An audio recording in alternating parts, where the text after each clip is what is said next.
So, welcome everyone, and thank you for joining. Tonight we have Lisa Osendorf. Lisa is the highly dedicated and experienced program director at Runway Recovery. She has worked in the recovery field for over 10 years and has a deep understanding of the complexities of addiction and the challenges that individuals in recovery and their families face. In addition, Lisa herself has lived in sobriety for over 11 years and most recently learned how to cope with the sport of her son's fight for his recovery. So thank you for joining us. And Lisa, we look forward to hearing your story. So go ahead and just take it away. Well, thank you for having me. Um, so just to kind of jump in, started my addiction at a very early age. I remember at the between the ages of 4 and 5, actually stealing the alcohol from my parents while they were having parties, and I just remember how it made me feel, and I loved it. Um, and then at the age of about 13, I started smoking pot and quickly started drinking, getting into the heavier drugs, cocaine. And the more I think about it now and the work I've done on myself, I never really felt quite comfortable in my own skin. There was always something there, some reason why I had to kind of feel different, alter my brain, my chemistry. Um, at the age of 15, I was raped. And at the age of 16, I was actually in my first adolescent drug treatment center. I did that twice before I was 17 years old. And I wound up actually having my child at the age of 17. Um, and from there, it just kind of spiraled. My son was with his grandparents more than he was with me, but I never saw that I had a problem. I stopped using hard drugs, cocaine. I smoked a lot of crack, took pills, but alcohol was always just kind of okay. It made me feel better. It made me feel stronger. I had more confidence. And literally in my mind, I just thought I was doing everything right as an adult, as a parent, as a human being. Then in my 20s, I kind of stepped it up a little bit and picked up some drugs. And my son was actually starting to act out at that time, but I was so kind of lost. I never really noticed it, and was okay with my mom and his father's parents kind of raising him and stepping in to do what I couldn't do. Um, it just it continued to just get worse and worse. I did move to Washington in 2000. My son did come with me, and we had a beautiful farm, 10 acres. I'm very passionate. Horses are my thing. Um, and so we had a farm. We had, 10 horses on it. And my son had just started high school out there in Washington, but my disease was worse than it ever was. So I never noticed it when my son actually started getting involved in drugs. And he graduated, thank God. So that was a plus. But the longer we were there, more I was in my disease, the more I was checked out, the worse he got.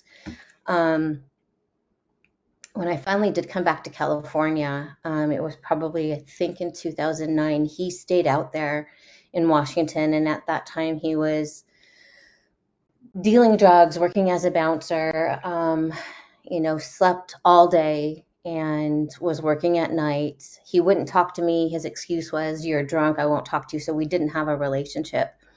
And about 2011, he had come back and forth from Washington, and I was just so not even there.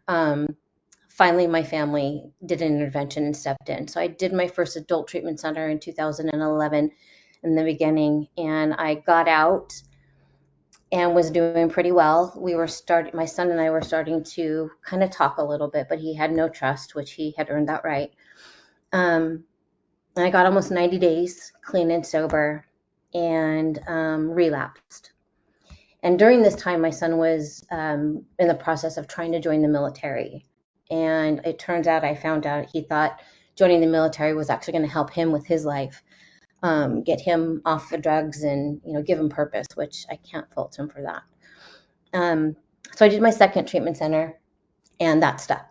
I've been clean and sober ever since.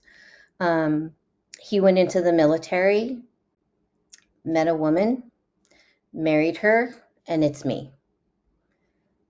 I know that sounds crazy, but she was exactly who I was. The drinking, the toxicity, the fights, the arguments. But by this time, fortunately, I was able to be there for my son the way I had never been able to be there for him before. And they moved back down here. He got hurt in the military and was honorably discharged, medically discharged, but all they did was supply him with pills. So I'm skipping a whole bunch of kind of my story. There's a whole bunch of other things that I did that, I don't feel you guys need to know. I think the most important thing is that I was able to get sober and be present for my son and understand what he was going through. And for years, he struggled on and off. And even being in recovery myself, I didn't know how to manage that. I didn't know how to handle it. I had so much guilt and shame, so much guilt and shame. And we worked really hard, me and my family and therapists, to try to get him on the right track. And he finally divorced his wife and seemed to spiral after that. And that was heart wrenching for me. It was very, very hard to watch, not knowing what to do, knowing I couldn't do anything. He had to want it, but also he's my child. And sorry, I'm going to get emotional, wanting to fix it for him and make it all better. And not taking all that on as my fault. Whew. So we did that struggle for a while, and it got to the point where he gave up a lot of the drugs. The VA stopped supplying him with all the pills, but he turned to alcohol, which he swore he would never do, and got suicidal. He would literally drive to different bridges and call us and tell us he was going to jump off. And even being sober, um, it was very triggering and terrifying. And as you all know, we don't know what to do. We want to fix it. We want to jump in and make it better and make sure our children are safe and okay. And there's nothing we can do until they're ready to do it. So finally, my son agreed to go to treatment. He went to Treehouse up in Oregon and then wound up in a mental health facility and diagnosed bipolar and depression. And he now has almost 18 months clean and sober. We're rebuilding our relationship. Um, I wasn't the mother he needed and deserved when he was a child because I was in my disease, but now I am able to be that mother and support him. And we talk all the time about sobriety and what our life is like, and I wouldn't change a thing for the world. And I'm proud of him. He's now in college on the President's Honor Roll, and he's actually buying his first home. So that's kind of my story. I made some notes. Let me see if I kind of forgot anything. I think that's it. Okay. Well, Lisa, I tell you what a story. I mean, it's like you were fighting your own battle, Yeah. and then you were in it with your son. Yes. And we know that side for sure, and it's awfully hard to do just from the aspect that we have, but coupled with what you battled and that you won is awesome. Can you tell us about what you do in your program right now? What led you to that? I know it was that you recovered and you wanted to help others, but Honestly, if it wasn't for a group of people that helped me, I'd be dead. I know that deep down in my heart that I would not have survived my disease. And so once I got sober and I decided to go back to school and figure out what I wanted to do, I was being pulled to this. This was my passion. I love my job. I am the program director right now at the Runway Recovery, and I see this on a daily basis. I deal with mothers and fathers and significant others and wives and children and the actual addict alcoholic themselves. And I can't imagine my life any other way, doing anything else. Um, it's it's a calling.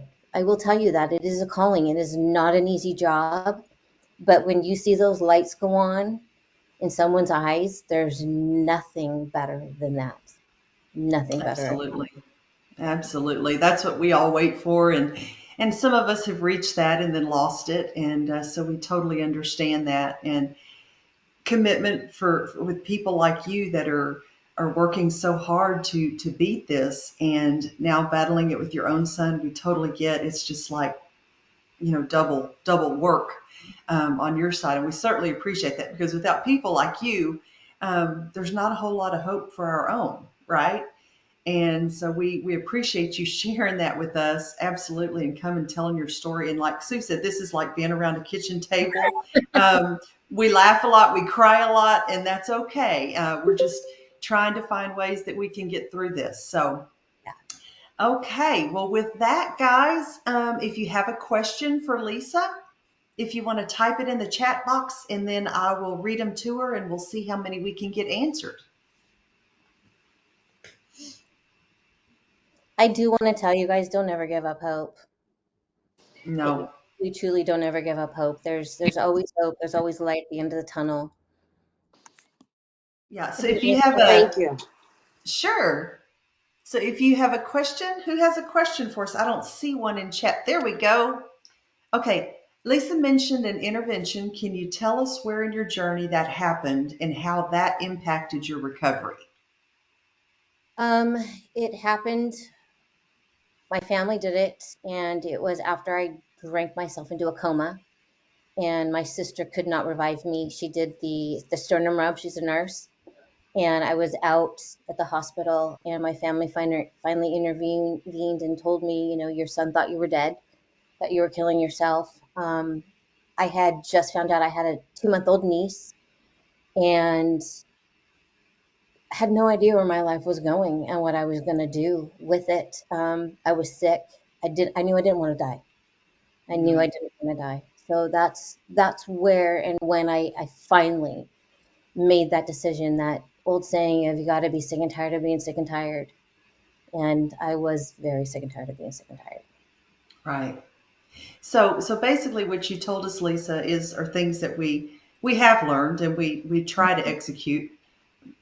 I'm raising my hand. I'm not really good at it all the time. Um, so waiting for them to reach this point, right, to where they actually want help. And I know sometimes it takes more than one time, Yeah. right? Yes. I know my own son went for a month, loved it. He was ready to go, and he relapsed. Yes. And so, are there any other tips you can give us there on encouragement in the proper way? Um, it's so hard to see if there's like to give you guys any tips because every individual is so different. I think a big part of me and for my son was dealing with our traumas. And there's one thing I will disclose to you guys was that my son finally, towards the end, told me he was raped. And that was finally how we got him into treatment because he was able to disclose. So giving that safe place, but not um, pushing too hard because sometimes we can push them away. Hmm. Um, but yeah, with me personally, I had to be ready and open and give myself permission to be able to deal with all of the traumas. And a lot of the time I did it and our children do it is we point fingers at our parents and everybody else because we don't know how to look at ourselves and own any of the responsibilities. So we want to put the blame on our parents. Right. And, so just, trying to have those conversations with your children and owning your responsibility, your side of the street, and gently trying to get them to see their side and, also not letting them push you around and threaten. It's so Mm. hard, hard, hard to say your child has to hit rock bottom because everybody's rock bottom is different. And as a parent, that is the most terrifying thing I have ever heard in my life. I even hate saying it out loud, but sometimes we have to let our love them from afar and let them go for a little bit Hmm. and want to come back to us and just they need to know that we're here for them when they're ready for help. Absolutely. Okay, here's a question. Was your son put on medication for his bipolar diagnosis? If so, has it helped him? He was, and absolutely 100%, as long as he keeps taking it. Right. Yeah. Okay. So I still do the helicopter mom every now and again, and we check in. How are the meds? Are you still taking them? And he is. But Hmm. yes, he was put Good. on meds. Great. Okay, Sue says, thank you for coming tonight. And with the idea of hope, do you see a lot of people who have been at this a long time, 23 to 24 years, finally finding their way? I do. Yes. Um, some people will get 20 years clean and sober and relapse. Am I understanding the question correctly? I guess she's asking, Sue, I guess she's asking if someone has been struggling for 23, 24, 25 years, is there still hope? Yes, there is absolutely always still hope. We have had people come in our treatment center who have been struggling 30, 40 years. Oh, wow. Um, yeah, they're obviously a lot older, but they have that aha moment. It's timing. It's them being ready and in a safe place, where they feel safe and comfortable and supported. It happens. It really, really happens. All right. Giving up is not an option. We already No, discussed it's not. that. It is not. It's hard not to sometimes, and I know. yeah, Even if we it's have. temporarily, it's Yes, okay. But right. you're allowed to have Oh, a break every now and again. exactly. Okay, so this question asks, did your family practice tough love? And with you, and if so, how did you feel? So I was raised in a family of police officers. Yes, they did try their own tough love, but my family is very enabling and codependent. I grew up with. I love my mom to death. She did the best she could. She was a widow at a very young age, and there was three of us. But very, very controlling and wanted to be able to control every aspect. So when it came to even my addiction, she wanted to be able to control when and how I could drink. But I lost my train of thought. Tough love. She asked about tough Love. love. Yes. So when I went into my first treatment center and I got out, and I relapsed, that's when they tried to pull everything. So at that point, I was helping raise my 2 month old niece. My son took a step back away from me. They took my car. They any financial support because by that time I couldn't even work. I couldn't financially take care of myself. Hmm. So I honestly believe the only reason they stepped in the second time was because I drank myself into a coma. Right. And I think they finally realized how bad it was. Right. So you Tough love. mentioned, go ahead. No, no, go ahead. Sorry. Okay. So you mentioned you started really early, which is similar to what my son did, 13-ish, 14-ish, that kind of thing. But then at 15, you were traumatized by being raped. Do you feel that, and I know it did exacerbate your addiction, but have you been able to pinpoint what drove you to even start at 13, 14? Was it just curious? I had some childhood sexual trauma as well. So is that part of it? Probably. Um, but even at such a young age, I loved being altered. They talk about the kids that like to spin around and get dizzy. Um, I truly believe that you're born an addict or you can become an addict. There's two ways. I don't think that's just, one fits all. Um, but I think I was born with that gene, you know. And I think my son, he's predisposed, and I think it skips generations as well.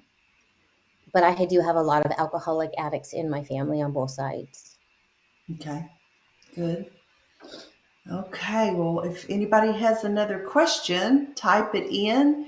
And Lisa, I was noticing this is great with you telling your story. The shadow off your lamp is making a heart, and Oh, that's what we're all about.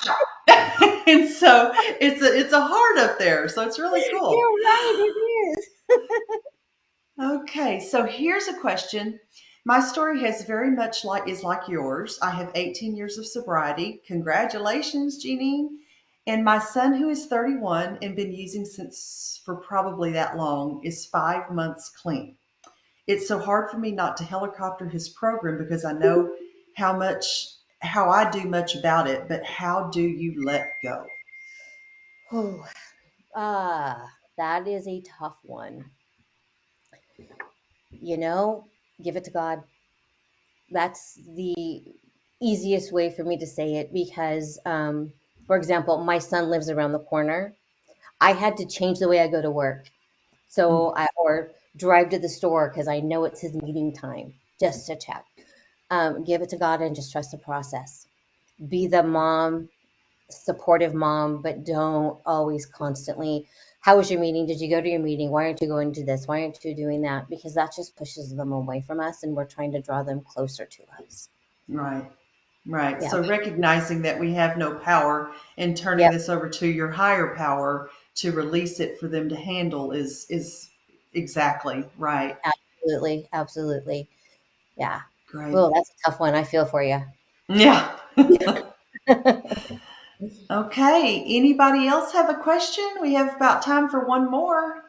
Somebody has one.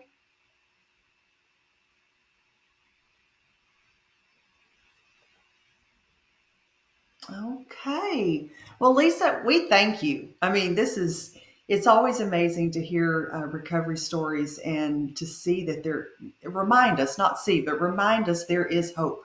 Yes. And talking with people like you that have this experience in recovery is it just brings us hope. I mean, that's all it does. It makes us not run to the door and go off around the block, and it just holds us kind of steadfast in our recovery as a mom, Hmm. and in just learning these tips and everything that we learn here in these groups and our interviews and things like that with people like you greatly helps us. And some of it maybe we've heard before, but we always need a reminder. I know daily I need that reminder. So we certainly do appreciate you being here, Lisa, and giving us your time. Terry, there is And one more question. oh, is there? Where? Oh, there is. One more question. Oh, Kim said thank you. And the other one was I have a question. I'm typing. Oh, well, just ask it. I didn't see little bubbles typing. Okay, I'll just ask it because I'm in the middle of typing. So, my question is, does Runway take both male and female clientele? And also, are they on a strict regimen? Do they get up at the same time, go to sleep at the same time? Like, is everything kind of rigorous? We do co-ed, but everybody, they're gender specific bedrooms. And we do detox residential. So a lot of our clients, especially in the detox, we don't make them get up at 6 a.m. We do try to get everyone up by like 8 o'clock. They get assessed first thing in the morning. Most of the people are on some sort of medication protocol because we're trying to help them either, not have extreme withdrawals or seizures. And then with the residential clients, they're usually up and ready for group by 9 a.m. And they have a more, their schedule's a lot more strict. There's 6 to 8 hours a day of groups, as well as our therapist, our case manager. We're trying to get them moving around, exercising, and feeding them healthy foods, keeping them strong, and getting them ready for their next level of care for the transition to back to society and kind of an aftercare outpatient program. Right. That get you, Sue? She said thank you. Okay, Eh, Lisa. Well, Somebody else thank you. have a question? Where is the runway? We're located in Santa Ana, California. Okay, that's what I was thinking. Thanks. Yeah, you're welcome. Okay, Lisa, thank you Thank again you. for joining us. And we certainly enjoyed hearing from you. And we just appreciate you giving us your time. All Thank right, take you. care. All righty, bye You bye. too. Bye bye.